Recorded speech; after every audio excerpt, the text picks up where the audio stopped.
ဒုတိယအကြောင်းမှာချန်ပီယံလိပြင်ဂျယ်ရီယမ်မတ်တွေကမ်းမတ်နဲ့ပြန်လာနိုင်ပေမဲ့ဘာစတာကတော့ပြုတ်မှာအသေးချပါပရိသတ်တော်မိတ်မင်္ဂလာပါများဝီလူကျော်အိုင်မက်ခွန်ရှေကိုစပေါ်ရီနာကနေအားလုံးကိုပြန်လည်ကြိုလိုက်ပါရစေ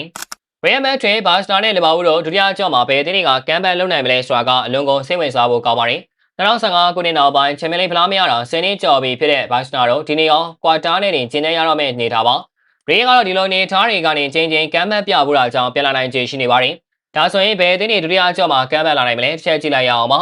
ရီယမ်မက်ဒရစ်ဟာဆန်နီယာဂိုဘာနီဗျူးမှာဘိုင်မြူနစ်ကို2ဂိုးတကူနဲ့ပဲရှုံးခဲ့တာပါပွဲစီတစ်ခြားလုံးမှာဘိုင်မြူနစ်ဟာသူတို့ရဲ့ကစားကွက်ကိုအကောင်းဆုံးထိန်းချုပ်နိုင်ခဲ့ပြီးပရိုင်40မိနစ်မှာပဲလူးစ်တီရဲ့အဖွင့်ဂိုးနဲ့အတူဦးဆောင်နိုင်ခဲ့တာပါဒုတိယပိုင်းစားမှာလည်းဟယ်ရီကိန်းကနောက်ကျဂိုးတကူထပ်မံသွင်းယူခဲ့လို့ရီယယ်တို့အိမ်ကွင်းမှာတင်အထိနာခဲ့ရပါတယ်ဒါပေမဲ့ပွဲပြီးခန့်ဒီ84မိနစ်မှာကီလီယန်အမ်ဘာပေကချီပါဂိုးတကူပြန်သွင်းနိုင်ခဲ့တာကတော့ရီယယ်အတွက်ဒုတိယအကြောင်းမှာမျှော်လင့်ချက်မီးစာလေးတစ်ခုဖြစ်လာစေခဲ့ပါတယ်ရီယယ်မက်ဒရစ်ရဲ့ကမ်းမက်မျှော်လင့်ချက်သူတို့ရဲ့ချန်ပီယံလိ DNA ပေါ်မှာမူတည်နေပါတယ်သူတို့ကဘလောက်ပဲခက်ခဲတဲ့အခြေအနေကနေမဆိုပြန်လာနိုင်တဲ့ရာဇဝင်ရှိခဲ့တာကြောင့်ဘိုင်ယန်အနေနဲ့ပထမအကြောင်းနိုင်ထားတာကိုအလုံးမင်းစိတ်ချနေလို့မရသေးပါဘူး။အမ်ဘာပေဗနီးစီယာတို့ဆိုတာကအခွင့်အရေးသေးမွားလေးတွေကိုတော့မှဂိုးဖြစ်အောင်လုပ်နိုင်ခဲ့ကြတဲ့ကစားမတွေမို့ရီယယ်ပြန်လာနိုင်ခြင်းများပါတယ်။ဒါပေမဲ့ဘာစတာကတော့ပြုတ်ဖို့များပါတယ်။ဘာစတာတို့ရဲ့အိမ်ဝင်းမှာအတတီကိုမက်ထရစ်ကို2ဂိုးမရှိနဲ့ရှုံးတာမို့ဒုတိယအကြောင်းမှာ2ဂိုးနောက်ကနေလိုက်ကစားတော့မှဖြစ်ပါတယ်။ကစားရမှာကလည်းတတီကိုမက်ထရစ်အသင်းအိမ်ကွင်းမှာပါချန်ပီယံလိရှုံးတဲ့တပိုင်းနဲ့ရှောင်းအိမ်ကွင်းမှာ2ဂိုးပြန်ရှုံးနေခဲ့ပြီးတဲ့နောက်ဒုတိယအကြောင်းဝေးကွင်းမှာပြန်လည်နိုင်ယူပြီးနောက်တစ်ဆင့်ကိုတက်နိုင်ခဲ့တဲ့အသင်းတစ်သင်းပဲရှိပါသေးတယ်အဲဒီအသင်းကတော့2019ခုနှစ်က PSG ကိုနိုင်ယူခဲ့တဲ့မန်ချက်ယူနိုက်တက်ပဲဖြစ်ပါတယ်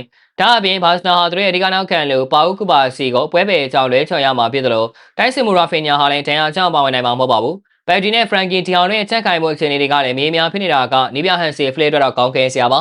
တလီကိုမက်ထရီဟာသူရဲ့အိမ်ကွင်းမှာအလွန်မှကြောတဲ့အသင်းဖြစ်တာကြောင့်ဘာစတာအနေနဲ့အနည်းဆုံး3ဂိုးပြတ်နိုင်ရဖို့ကြိုးစားရမှာကမဖြစ်နိုင်သလောက်ကိုခက်ခဲတဲ့လုပ်တစ်ခုဖြစ်နေပါတယ်။စီမနီရဲ့အသင်းဟာခန်စစ်ကိုပိတ်ဆို့ကစားရမှာကမ္ဘာအကောင်အဆုံးအသင်းတွေမှာပါဝင်နေတာကြောင့်ဘာစတာရဲ့ကမ်းမက်မျော်လင့်ချက်မရှိသလောက်လို့ပြောရမှာပါ။ဘာစတာနောက်ကိုအဖော်လိုက်မှာကတော့လီဗာပူးပါပဲ။လီဗာပူးကပါရီမှာကစားခဲ့တဲ့ပထမအကြောင်းမှာ PSG ကို2ဂိုးကိုမရှိနဲ့ရှုံးနေခဲ့ရပါတယ်။ဒီဘက်မှာထူးခြားတာကနီးပြအာနီစလော့ဟာသူ့ရဲ့ပုံမှန်ကစားဟန်မဟုတ်ပဲနောက်တန်း9ယောက်ထိတုံးပြီးအလုံးပဲခန်စစ်ပိတ်ကစားခဲ့တာပဲဖြစ်ပါတယ်။ဒါပေမဲ့ PSG အမြန်စနစ်တိုင်းစစ်ဆေးမှုတွေကိုမဟန်တားနိုင်ခဲ့ပဲဒီဆိုင်တိုအေးနဲ့ Corres Kilia ရဲ့သွင်းကိုတွေကိုခွင့်ပြုခဲ့ရပါတယ်။လီဗာပူးပရိသတ်တွေအတွက်တော့ဒီရလက်ဟာတည်ပြီးတော့မစိမ့်လာပါဘူး။2019ခုနှစ်တုန်းကဘာစတာကိုပထမအကြောင်းမှာ3ဂိုးပြန်ရှုံးနေခဲ့ပေမဲ့ FA မှာ4ဂိုးပြန်သွင်းပြီးအားအသင်းပွဲကမ်းဘက်လုံနိုင်ခဲ့တဲ့ရာဇဝင်ရှိခဲ့ဘူးလို့ပါ။ဒါပေမဲ့လက်ရှိ PSG ဟာပြီးခဲ့တဲ့နှစ်တွေကဥရောပချန်ပီယံဖြစ်တယ်လို့သူတို့ရဲ့လူစင်းကလည်းအလွန်ကိုတောင်းတင်းနေတာကလီဗာပူးအတွက်အဟန်တာတစ်ခုဖြစ်နေပါတယ်။လီဗာပူးဒုတိယအကြောင်းမှာခတ်တွေ့စီမဲ့နောက်ထပ်အချက်ကတော့သူတို့ရဲ့နံပါတ်1ကိုသမားအီလီဆန်ဘတ်ကဒဏ်ရာကြောင့်နှစ်ပွဲစလုံးလဲချော်မှာဖြစ်ပါတယ်။